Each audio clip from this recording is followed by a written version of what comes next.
तभी भाभी ने रोका और कहा, रुक जाओ, जो खेल तुम रोज अकेले खेलते हो, आज उसे खेल में मैं तुम्हारा साथ दूंगी। हेलो दोस्तों, नमस्कार। कैसे हैं आप लोग? आशा करती हूँ अच्छे होंगे। मैं अंजलि, स्वागत है एक और नई कहानी में। इस कहानी में आप मुझे अंकित के रूप में सुनेंगे। ये कहानी है मेरे मामा के लड़के की बीवी यानी मेरी भाभी की। मैं कुछ दिनों के लिए अपने मामा के यहाँ गया हुआ था। वहाँ मेरे मामा, मामी, उनका बेटा रोहित और उसकी बीवी अंजलि हैं। उनकी शादी 6 महीने पहले ही हुई थी। भाभी की उम्र यही कोई 22-23 होगी। कसा हुआ बदन, गोरा रंग। इस बार से पहले मैं 12 साल की उम्र में गया था, तो अब मैं किसी आसपास वाले को पहचान नहीं पा रहा था। सभी मेरा बहुत ख्याल रख रहे थे। मामा का बेटा फौज में है। उस समय भी वो घर पर नहीं था, 1 महीने बाद आने वाला था। मामा भी सरकारी नौकरी वाले थे, तो वो भी उसमें व्यस्त रहते थे, और खाली होते तो खेतों के काम में लग जाते। मामी थोड़ी बीमार सी रहती थी। उनका समय आस पड़ोस के घरों में बातचीत करके या मंदिरों में बीतता था। मामा ने मुझे कहा, बेटा, तेरे भैया 1 महीने बाद आएंगे, तब तक यहीं रुक जा तू। बहू का भी मन लगा रहेगा। मामी ने भी कहा और भाभी का भी यही कहना था, तो मैं रुक गया। अब मेरा ज्यादा वक्त भाभी के साथ ही गुजरता। 2 दिन हो गए थे। मैं अपने फोन में रोमांटिक फिल्में रखता हूँ। एक दिन भाभी मेरा फोन देख रही थी, तब भाभी ने भी वो मूवी देख ली थी। शाम को मेरे से पूछ बैठी, देवर जी, आप बड़े हो गए हो, किसी लड़की से दोस्ती की है या नहीं? मैंने कहा कि तो है। तब उन्होंने पूछा, सिर्फ दोस्ती की है या कुछ और भी किया है? मैंने कहा, नहीं भाभी, सिर्फ दोस्ती है, और कुछ नहीं। भाभी ने कहा, तो क्या फोन में जो रखा है, उसे देखकर क्या करते हो? मैं समझ गया कि भाभी ने वो फिल्में देख ली हैं। मैंने झट से कहा, वो तो बस ऐसे ही पड़ी हैं, देखने का वक्त ही नहीं मिलता है। भाभी ने कहा, दूसरों को दिखाने के लिए रखी है क्या? फिर भाभी जी हंसने लगी। मैं भी हंस दिया। फिर भाभी ने कहा, वैसे काफी अच्छी फिल्में हैं, मैंने सभी देख ली थी। मैंने भाभी से कहा, भाभी, लेकिन वो तो 126 फिल्में थी, आपने एक दिन में कैसे देख ली सब? भाभी ने कहा, बस देख ली और सब्र कर लिया। मैंने कहा, कैसा सब्र? तब भाभी ने कहा, अब चुप रहो, बहुत बदमाशी कर ली, अब जाके सो जाओ। फिर भाभी भी चली गई। बारिश होने लगी थी। मामा और मामी बाहर के कमरे में सो गए, और मेरा बिस्तर भाभी के कमरे में लगा दिया। मैं लेट गया। फिर भाभी ने कहा, सो गए क्या देवर जी? मैंने कहा, नहीं, जाग रहा हूँ। भाभी ने कहा, एक बात पूछूं? मैंने कहा, पूछो। भाभी ने कहा, सच में आपने कछु नहीं किया किसी के साथ?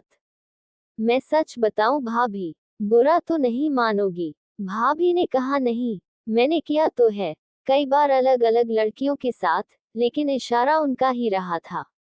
भाभी ने कहा, क्यों, तुम्हें क्या डर लगता है पहल करने में?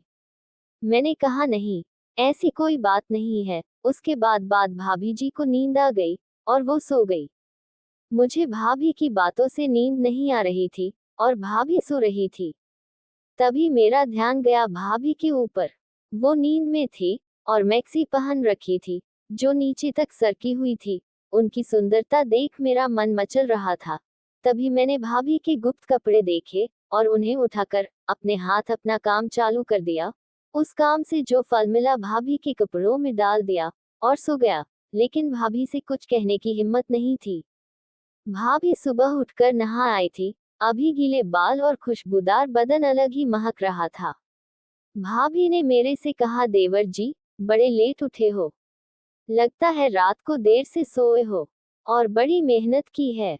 मैंने कहा, नहीं भाभी, ऐसी कोई बात नहीं, बस नींद नहीं आ रही थी रात को। तब भाभी ने कहा, नींद तुम्हें नहीं आ रही थी, मेहनत भी तुमने की और कपड़े मेरे खराब कर दिए। मुझे लगा भाभी की पता लग गया है, तो मैंने कहा, वो तो भाभी बस हो गया। फिर मैंने सारी भी बोला। भाभी ने कहा, हाँ, मेरे कपड़े तुम्हारे पास अपने आप चल कर आ गए, अपने आप उनमें दाग लग गया। मैंने कहा, सॉरी भाभी, आपको बुरा लगा क्या? तो भाभी ने कहा, नहीं, कोई बात नहीं, जवानी में ऐसा हो जाता है। मैंने कहा, थैंक यू भाभी। एक बात कहूं? भाभी ने बोला कहो। तो मैंने कहा आप बहुत खूबसूरत हो। इतना सुनते ही भाभी ने कहा क्या, कहाँ से खूबसूरत हूँ, मुझे तो नहीं लगता। फिर मैंने कहा पूरे ऊपर से नीचे तक अच्छी हो आप। आपके गाल, आपके बाल, आपके होंठ, आपके हाथ, आपके पैर और। फिर भाभी ने कहा और क्या, पूरा बोलो। मैंने कहा बुरा मत मानना भाभी, पहले ही कह देता हूँ। भाभी ठीक है, सोते समय आपकी सुंदरता को देख लिया था, बहुत अच्छी लगी, और इससे आगे कुछ देखा नहीं, तो बता कैसे सकता हूँ। भाभी दिखने में बहुत भोले लगते हो लेकिन बहुत बदमाशी करते हो। पूरा दिन बीत गया। उस दिन वहां किसी के घर में शादी थी, तो वहां खाट की जरूरत थी, इसलिए हमारे यहाँ से भी ले गए। अब सिर्फ हमारे यहाँ 2 खाट और एक भाभी वाला पलंग था। मामा और मामी खाट पर सो गए। भाभी ने मुझसे कहा आज रात आप मेरे साथ ही सो जाओ, लेकिन मेहनत मत करना। मैं हंस दिया।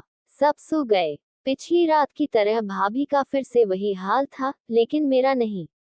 कल तो दूर से देखा था, और आज इतने पास से। मेरे से अब सब्र नहीं हो रहा था। उधर सोते समय भाभी का हाथ मेरे से टच हो रहा था, तो और अच्छा लग रहा था, लेकिन डर भी लग रहा था। कुछ देर तक मैं ऐसे ही रहा, फिर मैंने भाभी का हाथ दबाया, क्या मजा आ रहा था। फिर भाभी का हाथ पकड़ चुपकी करने लगा, उस पर भी भाभी की तरफ से कोई हरकत नहीं हुई।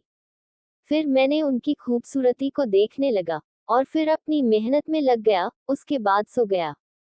दूसरे दिन फिर मैं देर से उठा। मैं उठा तो भाभी नहा कर आए, और कहने लगी देवर जी, आपने तो कल मेरे कपड़ों के साथ मेरे हाथ भी खराब कर दिए, आपने क्या सोचा, हाथ में से उसकी खुशबू नहीं आएगी। फिर मैं कुछ नहीं बोला। उस दिन मुझे दिन में अच्छा नहीं लग रहा था। कैसे भी रात हो गई, मैं कमरे में सोने गया। भाभी भी थोड़ी देर बाद आए, वो भी मेरे बगल में सोने लगी। अभी हम जाग ही रहे थे। भाभी बोली देवर जी, आज भी मेरे कपड़े खराब करने हैं क्या। मैं कुछ नहीं बोला, बस थोड़ा हंस दिया। फिर मैं बोला भाभी, मैं कुछ करता थोड़े हूँ, वो तो बस हो जाता है। तो भाभी बोली अच्छा चलो, आज मेरे सामने करके दिखाओ। मैं बोला भाभी आपके सामने मुझे शर्म आती है। तो भाभी बोली अच्छा, पूरे दिन मेरे बदन को घूरते रहते हो, तब नहीं आती शर्म। मैं बोला पर भाभी आपके सामने आप क्या सोचेंगी। भाभी बोली चलो अब करो, नहीं तो तुम्हारी यह हरकत माँ जी को बता दूंगी। मैंने भी डर के मारे कहा ठीक है करता हूँ। तभी भाभी ने रोका और कहा रुक जाओ, जो खेल तुम रोज अकेले खेलते हो, आज उसे खेल में मैं तुम्हारा साथ दूंगी। फिर मैंने भी कोई झिझक नहीं की, क्योंकि मेरा मन तो भाभी जी को देखकर पहले से ही मचल रहा था। फिर भाभी जी मैच खेलने के लिए बिल्कुल तैयार हो गई, और मैं छक्के चौबे लगाने के लिए तैयार था। मुझे शर्म भी आ रही थी। तभी भाभी ने कहा क्यों देर कर रहे हो, जल्दी खेल को स्टार्ट करो। फिर मैंने मैच स्टार्ट किया। उस मैच में मुझे बहुत मजा आ रहा था। उधर भाभी जी को मैच खेले हुए बहुत दिन हो गए थे, तो उन्हें भी बहुत आनंद आ रहा था। मैच करीब 35 मिनट तक चला, उसके बाद मैं आउट हो गया। फिर भाभी जी कहने लगी तुम्हारे साथ मैच खेल के मुझे बहुत अच्छा लगा, और काफी मजा आया। उसके बाद हम दोनों सो गए। दूसरे दिन भाभी और मैं दोनों देर से उठे, तो मामा और मामी ने कहा आज बहुत लेट तक सोए हो, क्या रात भर टीवी को देखते रहे।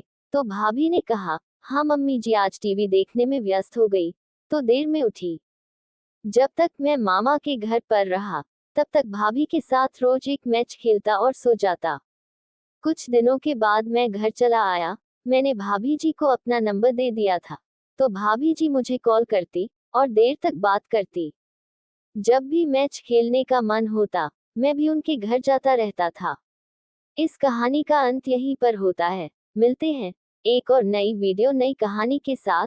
तब तक के लिए नमस्कार। जिन लोगों ने हमारे चैनल को सब्सक्राइब नहीं किया है, सब्सक्राइब जरूर कर ले। धन्यवाद।